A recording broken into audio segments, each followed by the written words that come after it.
Oxford and the Centre for Ecology and Hydrology in the UK. The reason most of us are here in the room actually at the 13th Genomic Standards Consortium meeting is because of Dawn and her leadership role in bringing this community together across international boundaries, across boundaries of scientific discipline to create something like this. So it's my personal honour to always introduce Dawn. Thank you.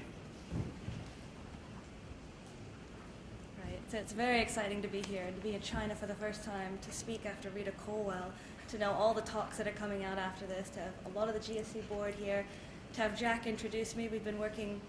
Can you not hear? Yeah? Can you hear better now? Talk closer to the mic. All right. I'll start over again. So I was going to say, it's very exciting to be here. Some of you heard this already. In China, speaking after Rita Colwell, with many of the GSC board here, many of people who have been to several GSC meetings, but lots of new faces. This really is about engagement. Every single GSC.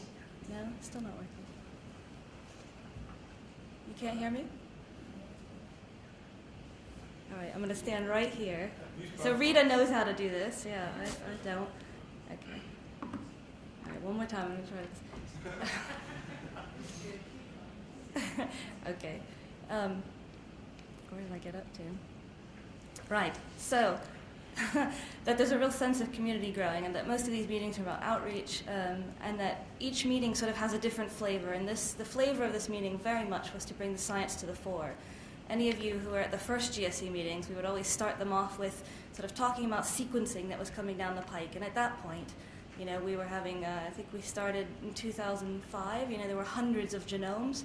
I remember at the first meeting, somebody actually got up and talked about, will 454 actually do anything for us? What would we do with all those sequences? And of course, now we're at one of the biggest genomic centers in the world. We've got Illumina, we're talking about nanopore now. It's sort of endless what we could possibly do, and I think we're really starting to grasp what could be done. So the GSC, sort of in a nutshell, is on this slide. We're now an open membership community. We're working in general towards better descriptions of our genomes, metagenomes, and gene markers, so ribosomal data sets, for example. We're now up and going with a lot of different projects, always looking for new projects. What we're trying to do is sort of fill the gap and tackle the things that we can only do as a group. So everybody here has innovative research. You all go home and you do things that push science forward, but there's some things that we need to tackle as a group, for example, standards. We can't do this by ourselves. Right. So the big theme of this meeting is this rise of the mega sequencing project.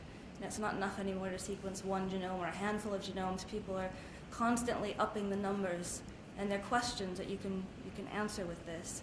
And this meeting is structured sort of as we go through the sessions from genomes, genomics, and how that's rising up, to interactions, so how genomes interact at an ecological evolutionary level, up to communities. Rita brought communities to the fore. We really need to understand how organisms work in their environments, biotic, abiotic, up to modeling. Can we actually get up to predictive?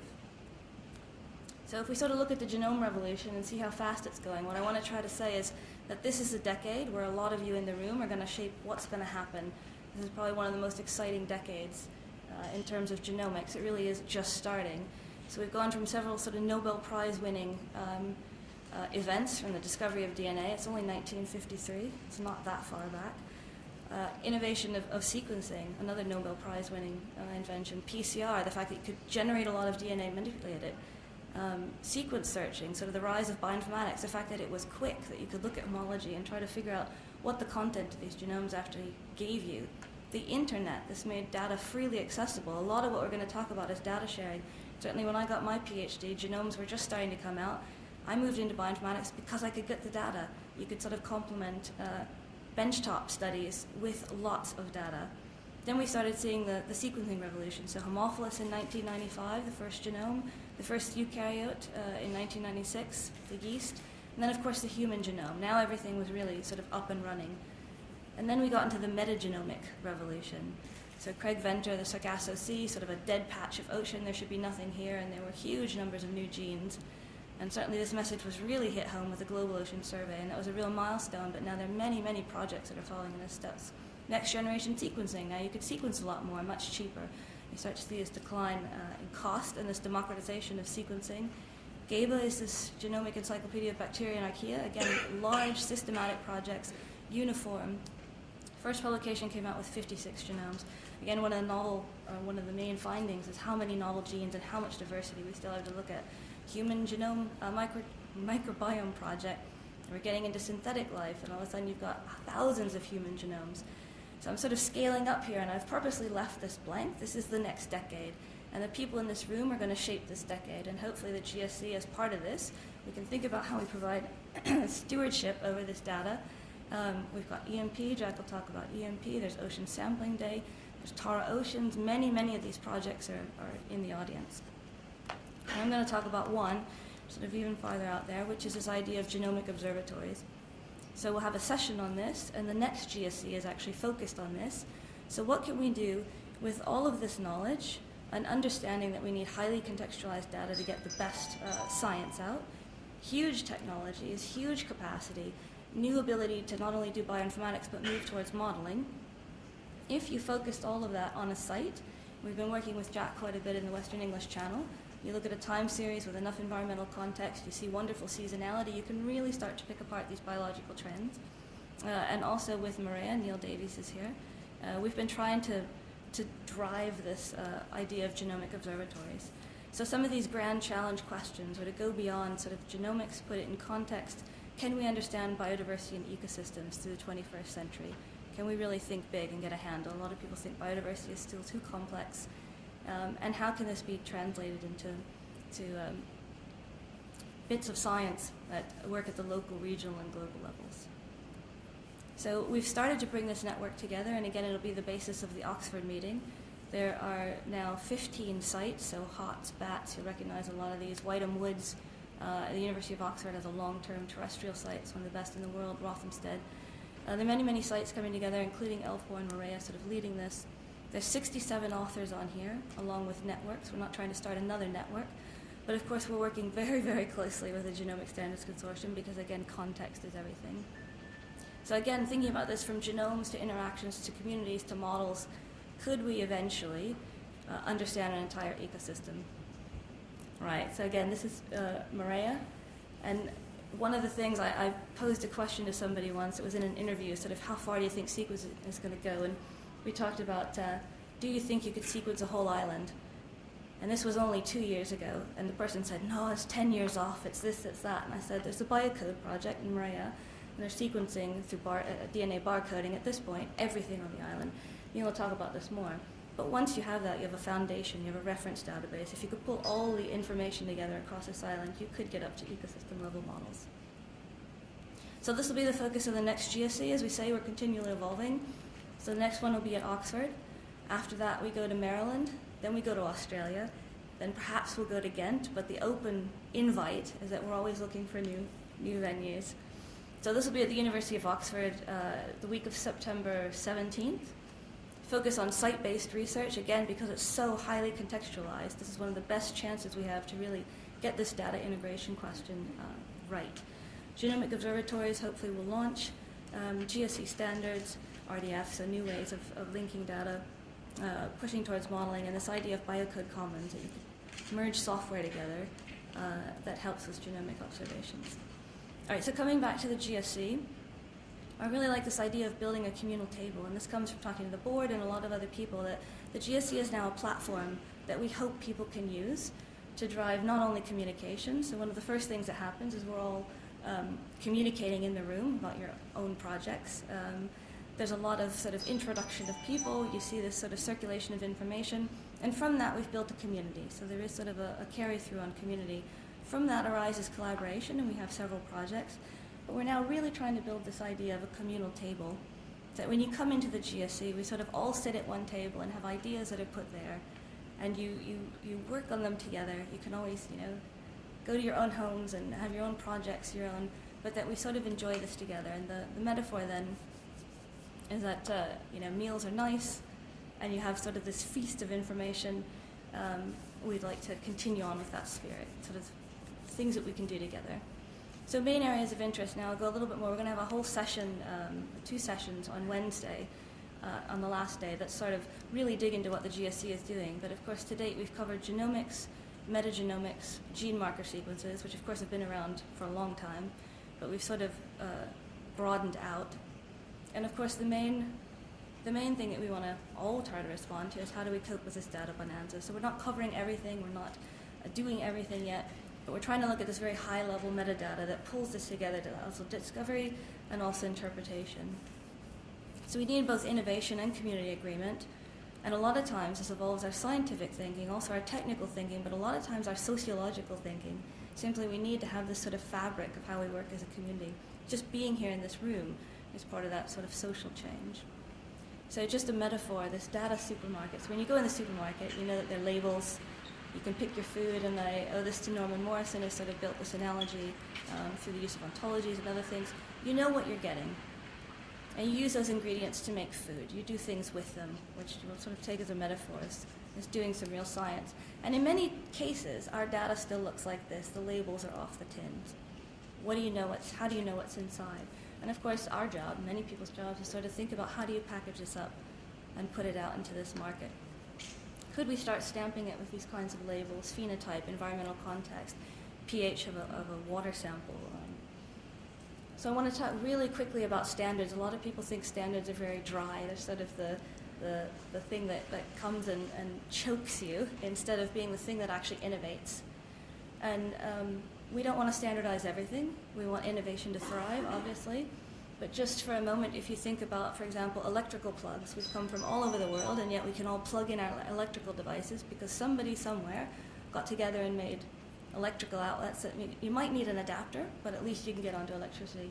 Certainly the internet, we're all using the internet. There are hundreds of protocols and standards that go beyond the internet, that are behind the internet, and yet it works. We just come and we plug in, and it's because of the standards that make this innovation possible. So a standard is a convention that gives uniformity. It's supposed to unite groups and enable collective change, and it's supposed to be the language in which innovation is written. If we had all this metadata organized, what could we do? Well, I don't want to suggest that everything should be standardized. We need to be very, very thoughtful about this. But when you need to aggregate data, you need a standard way of doing this. They should provide foundations and drive innovations. This means we have to pick the right concepts. So we're always sort of expanding what we might be able to standardize, and you see it as sort of an influx idea.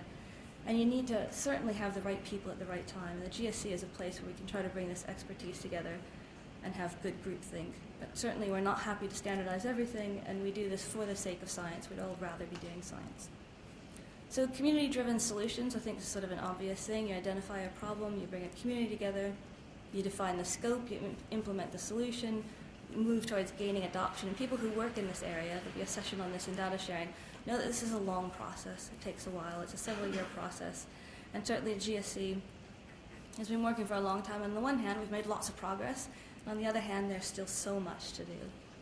So our mission is to implement genomic standards, also to support capture of metadata, harmonization of metadata, how do databases talk to each other, and in general, move towards analysis. None of this really pays off until we can show that the analysis is happening from the data. So we do the normal thing that organizations do. We organize meetings, but we try to progress it beyond talking shops into working groups, and then we build things. So I'm just going to talk briefly about the standards that we have and a few of the other projects. Right, so GSC standards. Sorry, I can hear when I go out. So GSC standards, the first one that came out, the whole reason we formed was to come up with this minimum information about a genome sequence. And again, it was genome sequence, even though it covers metagenomes, because back in 2005, that's essentially the era that we were in. And there's a huge number of authors on here. It took us 3 or 4 years to pull this together. And then we came up, we extended it to cover marker genes and metagenomes. And now it's called this generic mix, so minimum information about any sequence. And it is very, very minimal. You need lat long. You need some basic information. You need to tell us what kind of sequencing technology you used. It's not hard to comply with, even though it takes a long time to actually get all the bits working, that the information starts going into GenBank, EMBL, DDBJ. So it's been a huge effort, but this has been our main project. So now there are minimum information standards. We suggest you provide this information when you publish. There are many, many databases that will accept it. And luckily, we're working closely with the INSDC, so GenBank, EMBL, DDBJ, and they do have mechanisms to take the data. It's still not as effortless as it should be, but it's happening. And so we're trying to push this along. So now we have new labels. This at least is, we hope, an innovation and a foundation for now asking more. For example, we can now put more data on maps and ask more questions about environmental factors. So I'm not going to go into great detail about the working groups, just to flag them up. There's a lot of work that's been going on, and many of the working group leaders are here. So there is sort of on the technical side, if you're technical, the specification is actually in an XML language. So there's GCDML, which is helping database integration. The Genomic Rosetta Stone was our effort to try to map genomic identifiers across projects. SIGS is one of our landmark, George Garrity is here, landmark efforts. So one of the ideas is how do you tie this metadata in with the traditional publication paradigm. And so SIGS, Standards in Genomic Sciences, was launched by George and an editorial board through the GSC to hold, among other things, genome notes, genome papers with full contextual data. That's now gone on to metagenomes, and now it takes a rich array of different data types, different paper types. The Microbial Earth Project is led by Nikos Kripides, and again, this was the idea that you start from the beginning with these standards, and then you start to sequence. We have lots of activity from developers, so we've now merged sort of compliance and developers groups into this compliance and interoperability working group. It's really sort of the engine of the GSC, and I'm very happy to see people engaging and actually implementing the standards now. M5 is something that came out of a panel session that we did at ISMB, where people 2 or 3 years ago, if it's only that much, 3 years ago, Volker's here, 3 years. I know, it's scary. So in Stockholm, everybody was talking about how are we going to compute over this. Even the major centers were saying we're becoming CPU restricted. And the idea was, could we start to share, if we had standards, various aspects of the data analysis, so you don't have to compute basic things like BLAST 6 times, 7 times across the world, that you could actually start to share this. And of course, it's this intersection between metagenomics, is a very data-rich, compute-intensive area, the metadata that you need to contextualize, the meta-analysis you'd like to do, moving towards models and this meta-infrastructure, which we're thinking about as sort of cloud workflows, audit trails, journals integrated. How do we build this vision? And one of our newest activities is a GSC biodiversity working group. So Norman Morrison is here, he's the chair, and he'll lead a session on that. But it's very much about talking to the traditional biodiversity community, sort of pushing forward some of the activities in that area. Maybe some of you know about Darwin Core, but the traditional biodiversity community knows how to mark up their data. How can we get very productive sort of interactions between the GSC doing molecular and the traditional biodiversity groups? That's going ahead quite well. So, done a bit short. More information is certainly up at the wiki. We're always looking for people who want to contribute to the website as well. And the conclusions. So I would say genomics has been going now probably since 95. But it's really just beginning. It's becoming something that you use just as a tool to ask questions in due process, and we can ask very, very large questions. You can sort of reshape what you think might be possible. And to drive home, we all know self-organization of the scientific community from the grassroots up really does pay dividends. And the GSC really is becoming a voice, certainly with this kind of scientific activity, with standards being one of the keys for unlocking data. We could get this data to crosstalk. That we're open. We, throughout, we'll be trying to recruit people into activities or to try to build linkages, to align things. We're very much about community. If people don't contribute, we don't exist. And to say again, we're at least to the stage where you can submit this kind of compliant data into the public repositories and many of the databases. We'll talk about this more. So acknowledgement. So lots of people to acknowledge. It's largely still a volunteer activity. But special thanks to the GSC board, which is quite large and quite active. And this is not just sort of a political board. These are the people that have driven the GSC from the very beginning. Many of the work package leaders are there. Huge thanks. And of course, GSC funding. And of course, the sponsors here. I just want to end up with something about BGI. These are not my final slides, I think. So Scott Edmonds is going to talk about the Giga Journal. I'll just say quickly, a huge thanks to BGI. BGI really has gone out of their way to make us welcome and to doing Twitter feeds. And of course, they've got this journal, GigaScience Journal, which is a really innovative attempt to do open access, to tie in the publication record with data. And they've made an offer to the GSC to put in a set of themed papers. Many of you might have already seen emails, other things. There's a fantastic opportunity to engage not only more with with BGI, but also sort of with this growing open source genomics community. So I will end there. Thank you.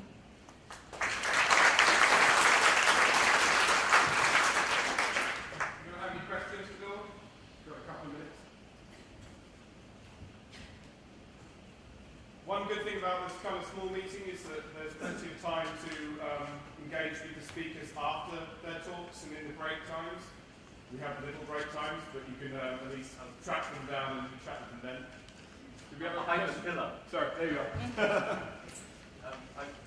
was an interesting talk. I'm new to this, so I learned a lot about these standards. So one thing was you compared trying to do standardization through the internet standard, right? But in the internet, there's a lot of competing standards and a lot of conflict. So is this the main standard, or are there other competing standards as well? How do you resolve conflict? Right, yeah, so if Owen White were here, he'd sort of say, standards are great, there's so many to pick from, right? But we're trying to make this orthogonal, so we would like to think, if the community comes in behind us, that this is the standard for genomics, metagenomics 16S. Certainly there are extensions that are happening, but in the wider community, there's also a very active sort of biological standards community, and they try very hard to make things orthogonal. And Susanna Sansone will talk more about that with the biosharing community, because we are trying to strive for it not overlapping. So I don't know if you're aware of something that you think sort of is competing or something emerging. I was just interested in a general question. Yeah. No, we hope this is it, and we hope this is a community, the authority at least in genomics. Thank you. Any more questions? Behind the clip? All right, thanks very much. All right,